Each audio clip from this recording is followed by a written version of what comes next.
Radhakrishna Vikhe Patil sir आपल्यासोबत आपण त्यांची बातचीत करणार आहोत. सर, राहुल गांधींवरती FIR दाखल झालाय. लक्ष भरकटवण्यासाठी हे सगळं केलं जातंय असं म्हणतायत विरोधक. असं की विरोधकाकडे आता मुद्दा शिल्लक राहिला नाही आहे. आता त्यांनी भारत जोडो यात्रा काढल्या, आणखीन कुठल्या संविधान यात्रा काढल्या, खोटे नेरेटिव्ह, संविधानाचे खोटे पुस्तकं दाखवले, सगळं झालंय. हा सगळा तमाशा काँग्रेसनी त्यांच्या लोकांनी केलेला आहे. आता मला वाटतं कुठंतरी आपल्या स्वतःची अस्तित्वाची धडपड सुरू आहे काँग्रेस आणि विरोधी पक्षाची. पार्लमेंटच्या आवारामध्ये जे त्यांनी कृत्य केलेलं आहे ते अतिशय लोकशाहीचं त्यांनी पूर्ण लोकशाहीला आज शोभणारी नव्हती गोष्ट आहे. म्हणून आज त्यांनी केलेलं त्याच्यावर जर गुन्हा दाखल झाला असेल राहुल गांधींवर तर तो अवघड काय, तो एक शेवटी केलेल्या कृत्याचं तर पराश्चित केलेली कारवाई तर व्हायला पाहिजे.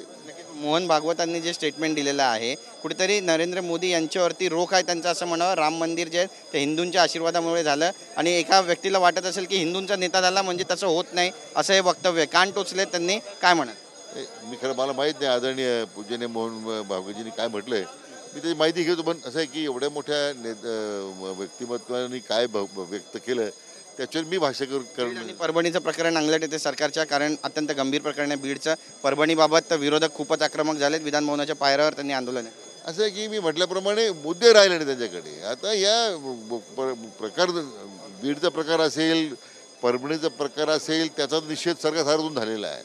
तर कोणी समर्थन करणार नाही. पण त्याचं राजकीय भांडवल करण्याचा विरोधकांचा प्रयत्न आहे तो दुर्दैवी आहे.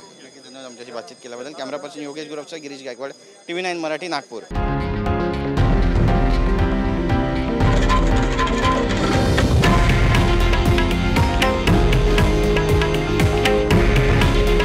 हे आहे देशातील नंबर 1 न्यूज नेटवर्क आणि आपण पाहत आहात TV9 मराठी. काळजी तुमची, हित महाराष्ट्राचं.